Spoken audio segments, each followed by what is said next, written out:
This is the largest tidal marsh restoration project ever constructed in Oregon. These 400 acres are going to make a significant difference on this 1,000 square mile watershed. We're digging 5 miles of stream and tidal channels to restore the natural flows to this site. Those are the lungs and the bloodstream of a tidal well, and that's how the tides come in and go out. And they're gone here. When the early settlers arrived, they basically diked off the marshes, drained them, and converted them to pasture. Ducks Unlimited first surveyed this site in 2000, and it's now 2011. This project has been part of my life longer than my wife has. The Coquille River historically was one of the most productive streams in the Pacific Coast. We have a great opportunity to see salmon and steelhead come back in strong numbers.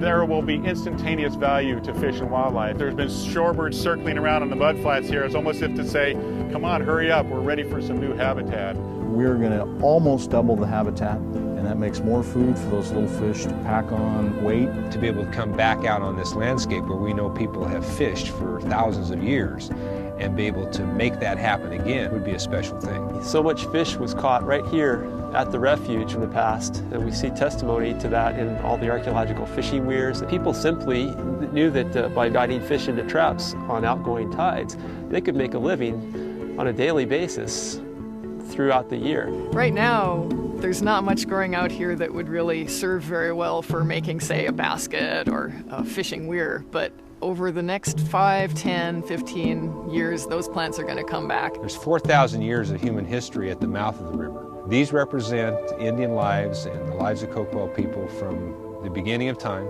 right up through today. And this is one of the farthest inland of all the weir sites. So this is one of the larger stakes in this weir, and it's actually got some of the bark on it.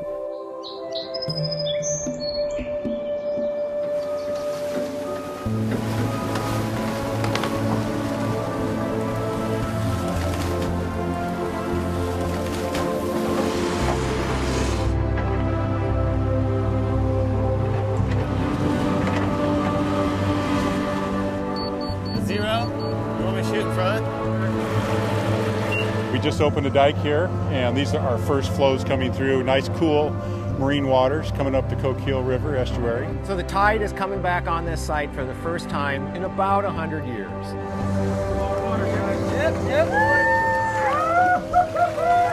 To be the first vessel into the channel, it's an honoring. The Coquille tribe just brought their ceremonial canoe through the first day that we opened the marsh to tidal action, and I have to tell you, it's pretty emotional. The tides are washing over us, and it's just a great feeling.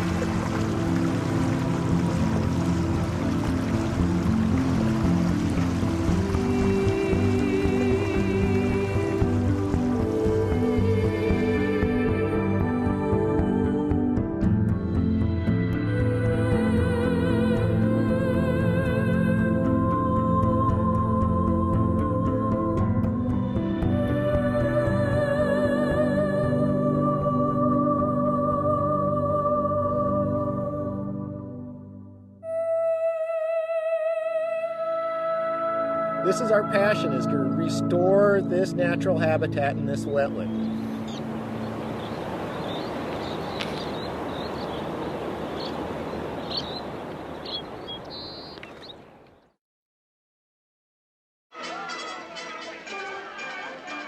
There is this window from about 1957 to mid-1960 where we have discovered that's one of our most dangerous periods for loss of color imagery in color negative. When it was discovered that Pollyanna's negative had this color collapse, which within a very few years began to lose color dye. Walt Disney, I think, was the first of the Hollywood producers to really appreciate what television could be and what it meant to the afterlife of his films. I think he knew that he was making films that would be evergreens and be perennials. And he proved that with his television show starting in the mid-50s through The Wonderful World of Color in the 60s, where many of these films did find new secondary audiences. Movies in the old days were seasonal. They were like a newspaper or a magazine. They came to your town, they opened, they played for a week, and they left. Then television came along, and slowly these libraries of the great Hollywood films became great fodder to fill programming. That in itself had been a surprise to Hollywood. And when they realized that the libraries of films that had been lying dormant for years, suddenly they could sell them to new audiences on television, well, that was kind of a interesting wake-up call. And suddenly today, they have a new penetration through cable television, through DVD, home video, satellite television. Pictures that we grew up with as kids have surprised us by becoming evergreens and perpetuals, and we're finding that we enjoy revisiting these pictures from our childhood as much as our children and our grandchildren love discovering these films. And so an old picture like Pollyanna has a whole new lease on life, worldwide, all these years later. It's rather remarkable.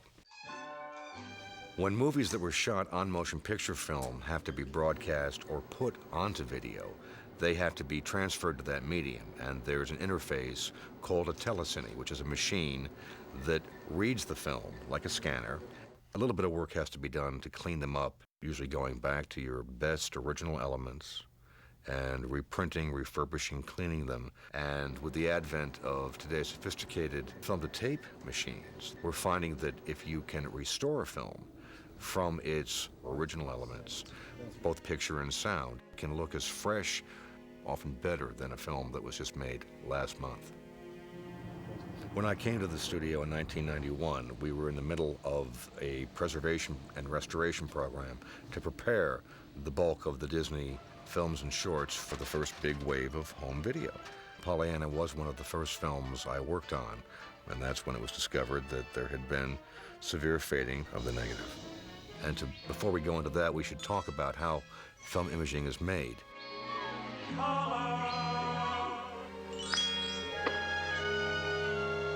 Color does brighten things up, doesn't it? When Technicolor made the breakthrough with the first three-color process, I wanted to cheer. Flowers and Trees was the first full-color film to hit the motion picture screen. It made quite a splash. Prior to the early 1950s, if you wanted to make a color movie in Hollywood, you had to pretty much use the Technicolor process, which was wonderful but very expensive and cumbersome because the camera was the size of a motorboat and it had 3 rolls of film that ran through it, a lot of lighting equipment to light up the sets and the actors. To explain this, maybe we should step back into Pollyanna.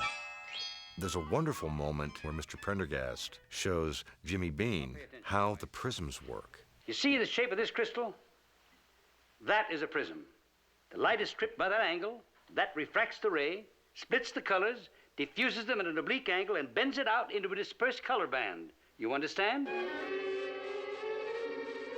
What he means is, the sun comes through here and paints a rainbow, you see? Prism is a piece of cut glass that has the ability to take the white light of nature and divide it into the 3 primary colors, which are red, blue, and green. Once you have these 3 primary colors of red, blue, and green, you can mix them and create every color known to man, every value in between, purples, yellows, aqua, rose. They're all because of these 3 primaries. And that's the basis of all photography and all vision in the human eye. Motion picture film, in the old Technicolor days, had 3 black and white films that ran that captured the light images of those 3 primary colors because the white light went through a prism and sent those divided rays to the 3 black and white films inside the housing. The other component of the classic Technicolor system was their printing process, which transferred color dyes, red, blue, and green, or yellow, cyan, magenta dyes, which are the complements of the red, blue, green primary colors. And those are the dyes that are then used in printing with colored light. They're like 3 different negatives all together, all atop each other, onto a release print to give it your positive. Color Negative, when it came along, took that idea and put the 3 films on one strip of film and essentially contained 3 layers on one, where it is a chemical dye. So a film like Pollyanna would not have been shot with that old, cumbersome 3-strip camera. It would have been shot with a color negative. You could shoot with half as much light, and that was a great thing for cameramen. It freed them up, gave them more flexibility. What we did not know at the time was that the price of that extra bit of speed was a less stable color negative. And the chemical dyes are the ones that have more propensity to fade. And as a result, many, many films from that era that have severe color fading today. Oh my God. There was no reason to discover the condition of polyanthus negative until the restoration was undertaken in '91. And that's when it was discovered that there had been severe fading to the yellow dye layer of the negative. And you can see that all the whites have taken on a warm yellow hue to them. The flesh is too warm. The shadows are beginning to open up and give kind of a bluish purple color.